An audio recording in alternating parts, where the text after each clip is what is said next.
Hello, and welcome to PATV's Veterans Roundtable program series. I'm your host, Jim Barton. I'm a past commander of the Great Neck American Legion and VFW, and today we are talking with veterans of the Korean War. With me today are Colonel Donald Ferguson, United States Army, and James Moorhead, past commander of the Great Neck VFW and a U.S. Navy veteran. Gentlemen, welcome. Welcome. The Korean War, 1950 to 1953. Don, if you don't mind, we'll start with you. How did you get involved, and when did you enlist? I enlisted at age 16, and I told them I was 17, and they said, "You need your parents' signature." So I signed the form and gave it back to them, and they said, "That's good." and so I went in at that point, and it was interesting. I learned a great deal. I made sergeant at age 18, Sergeant E5 at age 18, and it was an interesting period of time. When the troops were sent into Korea at the time, they were ill prepared. They didn't have winter clothing and so forth, and so no liners in their jackets and so forth. Wow. And so they had to go. The U.S. had to go back to National Guard and reserve units and get liners for the jackets in Korea because it was so cold. The first bazooka rocket at the time, bazooka, was a World War II bazooka, and it just bounced off the tanks of against the Those were Russian-made tanks? Russian-made tanks, Yeah. yeah. So it bounced off of them. So they didn't. They didn't even want it. Used ammunition. Yeah. So that it was. So I mean, we just were not prepared. Yeah. And at the time, they said this was never going to happen again. That we're going to be very prepared and so forth. But they weren't. Yeah. It just changed. No lessons were learned from World War II. No, Yeah. none at all. Jim, thank you for being with us today. You're welcome. U.S. Navy, how did you, were you drafted, enlisted, or? I enlisted the day after graduation, Bayside High School I went to, and I graduated in 1952. And I left within that week for the Great Lakes boot camp. And after boot camp, I was assigned to a destroyer, DD 685, the USS Picking, in Newport, Rhode Island. And Was that, I'm sorry, was that a fairly new ship, or was it no, World War II? It was a World War II destroyer built in Staten Island here and launched from the Brooklyn Navy Yard in 1943. And it had a nice record of service in the Second World War, but it was decommissioned in San Diego, California. And in 1951, it was commissioned again and brought back to the East Coast, in Newport, Rhode Island, is where I picked it up as just a new person from the boot camp. And we went to Labrador on a training mission within a couple days of my arriving at it. And we went to the Caribbean. And in 1952, we went on a cruise, a world cruise to Korea. Oh, lovely. And it was getting to Korea was a nice vacation almost. But when we got to Korea, we were there for 3 months, and fortunately, the armistice was signed in July of 1953, and then we worked our way back through the Suez Canal and went to the Mediterranean and came back home to Boston, Rhode Island, New York, Massachusetts, where we went into dry dock and had some repair work done. But my experience was, unlike World War II, it was a police action career, and going to Korea and from Korea, it was like I saw the parts of the world that as a young boy, 18 years old, 19 years old, I would never have saw. So. Okay, thank you. Don, what is your most outstanding memory of your time in Korea? Good one, huh? Bad food. Yeah. Bad food. Very cold. Very cold all the time. And I got there in January, but it was it was very, very difficult, very difficult. And you were living in bunkers, and there were no toilet facilities or anything of that nature. So it was a very, very difficult situation. Your combat experience, would you like to share a story with us? Well, I could just tell you that you were primarily in either a bunker or a foxhole, and you were shot at, and you would shoot back, and a lot of times you didn't even know where you were shooting. You were just firing the guns. That's it, and that was the problem of it. It got to be a little bit more difficult when we started to advance into the area, and then it was more difficult because you had to leave. Of course, you had to leave the foxhole, and or bunker, and attack. And so that was a very difficult situation, and people were getting killed, at that time. Yeah. You were wounded yourself, weren't you? Yes. Yeah. But it was by a shell round, though. That was, right. And so you got the Purple Heart for that. Yes. The medal no one really wants. Right. Yeah.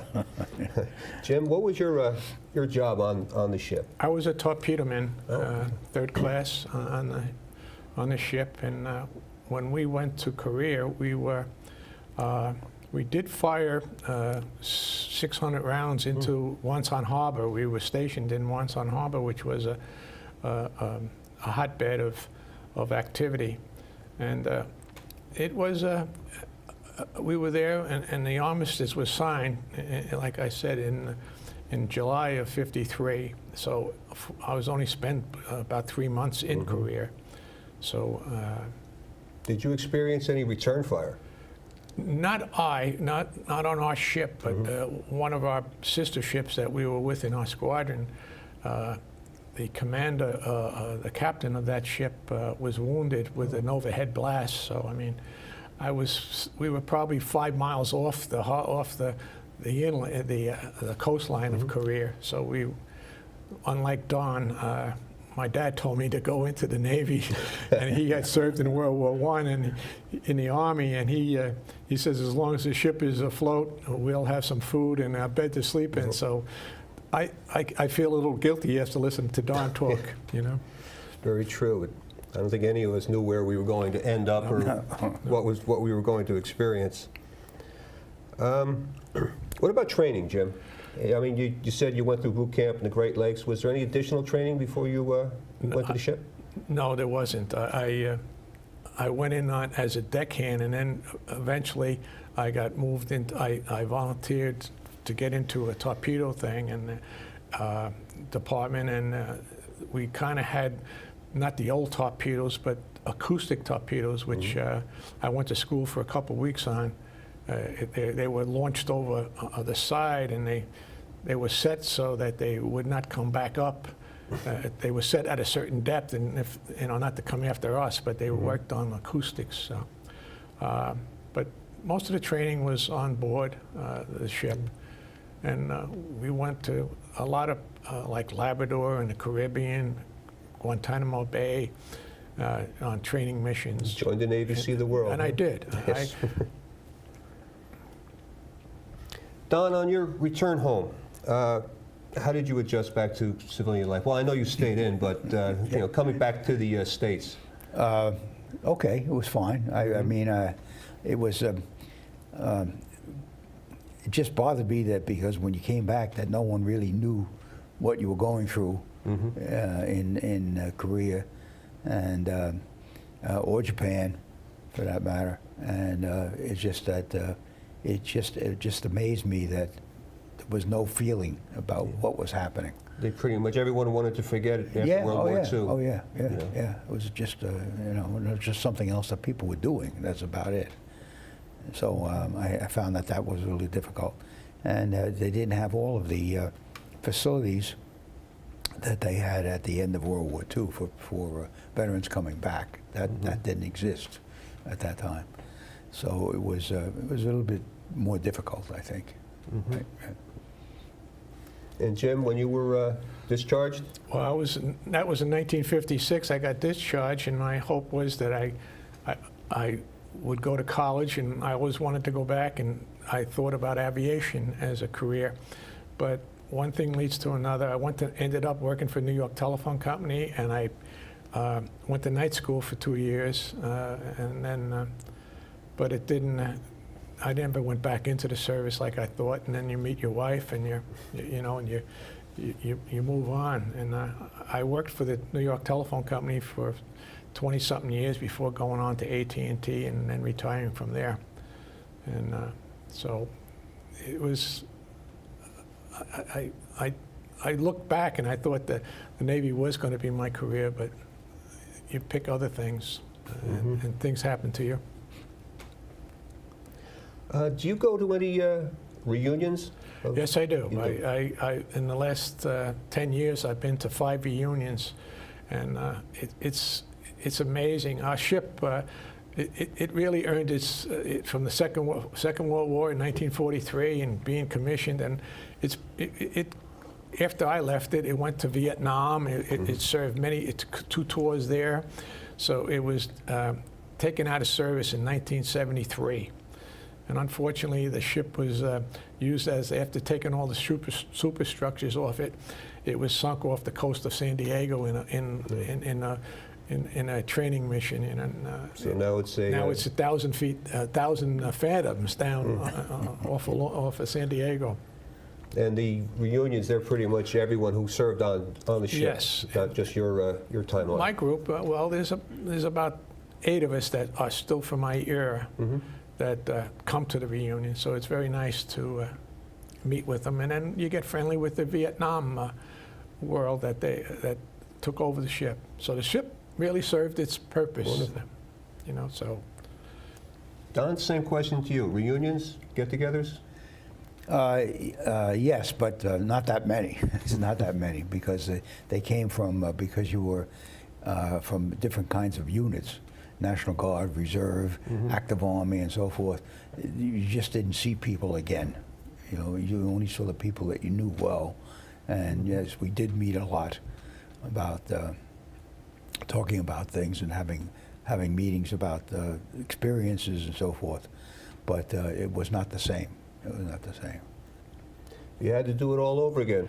Oh, I definitely would do it. I mean, I was a young kid, 18 years old, and I don't think, and I'm one of 9 children, so college had to be paid for by the service. Thank God, my time in service, and I'm only regretful that I never completed it.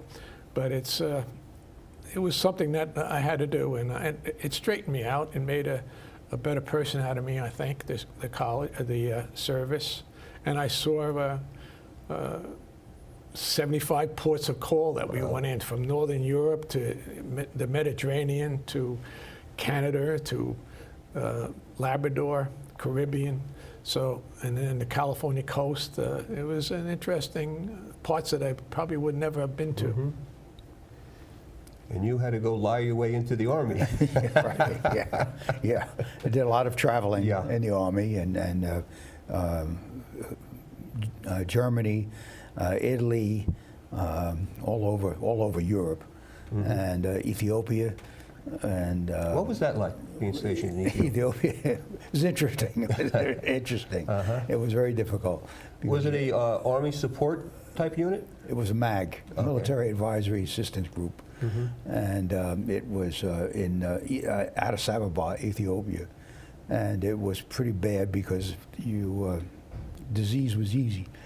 You had a lot of problems with that, and I had a lot of stomach problems, for example, in a place, and it was very difficult, and you had to be careful about what you were doing and where you were going, and so forth. Okay. The equipment you were issued, or your outfit was issued during the Korean War, was it up to standards? Was it the best, or pretty much hand-me-downs from World War II? Well, we were short like liners for jackets, and so they had to get those from uniforms from the U.S. and send them over, and it was No, it was okay. It was okay. Some of these things like the M1 rifle was a good weapon and so forth for World War II. But when you got to that situation, it was not. It was not. Jim, getting back to the ship, how many men were on board your destroyer? 300, and about 16 officers, and Okay. the rest were chief petty officers, or mostly crewmen. And the living conditions were? Well, were reasonable. In other words, the rack, we slept three on top of each other, not on top of each other, but three in a group. Yeah. And it was, and the food was. I even think about certain foods that we always had, I have string beans today, and I'm looking for bacon in it. I have peas. I'm looking for onions in it. So I mean, was always a good chow that we had, other than fresh stuff, But then we got used to condensed milk and things like that. But that was compared to Don's eating out of a sea ration. Yeah. I think I'll take the Navy. Were you able to get letters from home? Yes, it was an interesting way how they do it now. Today, the Navy does it differently, but we used to have high lines and when we refueled and at sea, and the mail came and the supplies came over on a high line, and the mail, well, it wasn't every 2 or 3 days that you would get mail, but at least once a week you'd have to refuel, and the mail was always there with movies that we could see at night. First run movies. Yes, it was good. So the Navy was a good choice on my part. Good. Don, your actual job was communications? Communications. Communications. What did that consist of? What was your? Wire, putting up wire for telephones, radio, and operating out of areas that it was very difficult at best. So you were laying wire in combat zones for Yes, communication? absolutely. And you were sergeant at Absolutely. the time, correct? Sergeant E5, yeah, right. Was there a lot of enemy action on the wires? In other words, sabotaging the wires or trying to break communications, where you had to get it back out there and replace? It just did that from shell fire. Oh, okay. That's it, yeah. So you had to replace the wire and so forth and so on. But that was but nobody was really cutting wires or anything like that I knew of. Yeah. Now, a lot of the action in Korea was nighttime action, wasn't it? Yes, absolutely. Yeah. The days would be quiet, and you could look over on the other hill and see people riding bicycles and so forth and so on, and you weren't supposed to shoot until nightfall. So that when the Rules night of engagement. Right, yeah.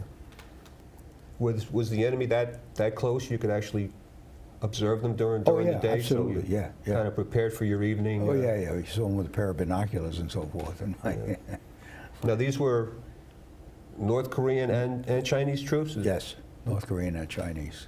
The Chinese sent down, what, 250,000? So I don't know. I So guess it was, yeah. A large number Yeah. to support them. Right, absolutely. Yeah. And that was all because of Korea was divided after the Yeah. Second World War. Right.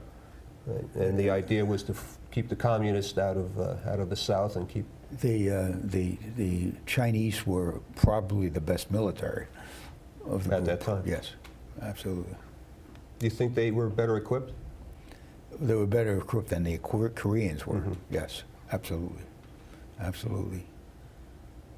Their uniforms were good, though. I mean, they wore these sneakers, and I don't know how they kept warm. I mean, they just, you had mentioned that before, the cold. It was cold. It was so brutal cold, and they were just wearing, a uniform. That was it. That they didn't have the liners that you mentioned, or No, they didn't. Yeah. I just wondered how they just kept warm. And Were they stationed right alongside you? I mean, right alongside the U.S. Forces, or did they have their own, barracks and areas? You talk about Koreans? The Koreans, yes. Oh yeah, South Korea. Yeah, they were near us. They were near us, yeah, and we used to talk with each other and so forth and so on. Yeah, and they were good. They were good. Our presence is still there today. Any thoughts? Any comments about No, I'd like to That go. was it. I'd like to go back and see what things are like now. Well, yeah. Think it was a worthwhile fight? Hard to say. Hard to say. You know, I mean, it was. I mean, there was no one else to do it. There was some Brits there and so forth, and they were good. Yeah, the UN supplied troops. Yeah, that's right. The U.S. supplied the majority. Right. Right. Yeah. No, they were good. No problems with that. Right. At the end of the war, there was a big prisoner exchange, but I believe the number is 500 and some odd Americans that were known captured POWs were never returned. Right. Any thoughts to that, or do you think they were just No, I think they probably died. died in yes, camp due to the brutal yeah, conditions? Right. And, Right. And I think that's why the number of deaths increased as the years went on. Okay? Because the numbers that they had down as deaths and so forth were really small compared to what it ended up as. yeah, the final numbers after Final all was numbers, yeah. said and done.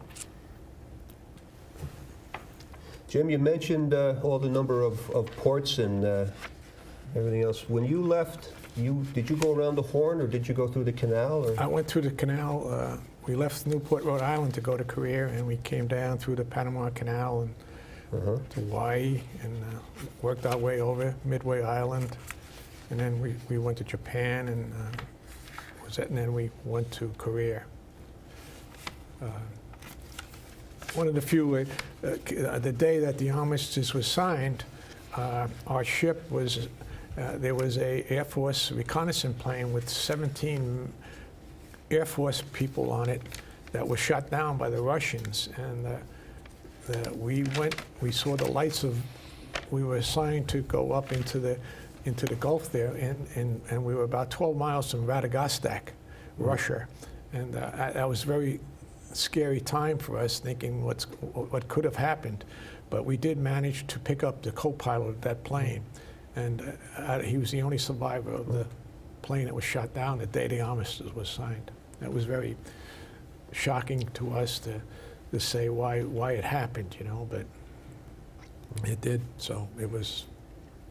And in the years since then, there has been border skirmishes and the taking of the Pueblo, and probably the most famous of them. And there have been some close calls back and forth on the DMZ, as it's called, the demilitarized zone. Anything you'd like to add?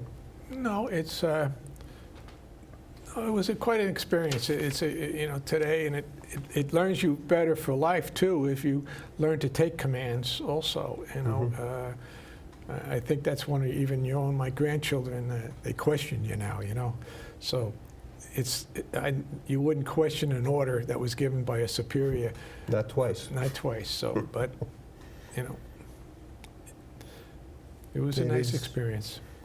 It is an incredible experience to go through any military service, and you do learn a lot, and you grow up in a hurry, whether you went in, you know, as 16, 17, or whatever. Right. That first night in boot camp is quite the awakening, isn't it? I also had three brothers that two were in the Second World War, and then the other brother, my youngest brother, served just right after Korea, but they were in the Navy also. So it's a They Navy followed your family. example? They followed my father's advice. Yeah, 3 hots and a cot. Yes. Yeah. Yeah, my brother served in the Navy, World War II. Yep. World War II, yeah. And so, yeah. But he's much older than me, so it was a really different by the time I got. Was he Army also? No, he was Navy. Oh, he went Navy, okay. Navy. He was Navy. But he was 12 years older than me. So, I mean, he was, I was still, you know, a young child when he came back, you know. Right? Yeah. Right. Did he share his experiences with you? Yeah, absolutely. Absolutely, yeah. And you still went Army? Yeah, right. Yeah. Well, yeah, I joined the National Guard. Yeah, because right. it was something to do. They had pool room, they had bowling alleys, and so on. Like joining the local club. Right? Yeah, that's right. Yeah, some country club. Yeah, and you didn't have to pay, but Yeah. they paid you. Not very much, but it was, and they fed you too. Good chow, huh? Right. Except when you got to field training, then it was only C rations. Or K rations. K rations in the beginning from World War, some of the stuff we had from World War II, you know, that was in the 50s. We were still eating World War II rations. And then C rations after that. The Navy's run a little different today. You hear of, you know, they don't do the traveling of the ship and moving the ships. They leave the ship and fly Move the the crew crew, back yeah. and forth. So it's a lot different, and I think they're missing a lot of visitors, you know, to other ports and things like that normally did happen. But it's more economical to do it that way. It took us like 2 weeks in a ship to get from Yes. California to Korea. So, Yeah, it was difficult. And then you pulled into the port in Busan, I think it was. Busan, yeah. Right, yeah. You had some stops along the way? No, No stops. no stops. You, No you stops. took on fuel and whatever you needed on the Seasick. way. Yeah. Seasick. Terrible food. so. But great memories, huh? Oh yeah, wonderful. Sleeping up 8 levels up in bed, bunks, you know, bunks, 8 levels up. I'm sure once you got to the bunker, you wish you were back on that ship, though, right? Well, we forget that it is a police action, and it was only one part of a very small part of the world, but it's not like World War II. You know, that it was always their lives were always in jeopardy wherever they might be, the Atlantic, the Pacific, and Yeah. so it's a much different war that we had in Korea. I want to thank you for your service, both of you gentlemen. And on behalf of Public Access Television, again, I want to thank my 2 guests here today for sharing their experiences on the Korean War. And a brief note, if you are a veteran of any conflict, male, female, makes no difference what or where you served. If you need help, I would recommend the Vet Center out in Hicksville. They're on South Broadway. They have roundtable discussions like this, and if you need paperwork upgraded or anything they can do for you, they are there to help. If you just need someone to talk to, I would definitely recommend the Veterans Center in Hicksville, and I believe the information will be at the end of the program. With that, gentlemen, again, thank you very much. Thank you for your Thank you service. very welcome. Thank Thanks you. for having me again.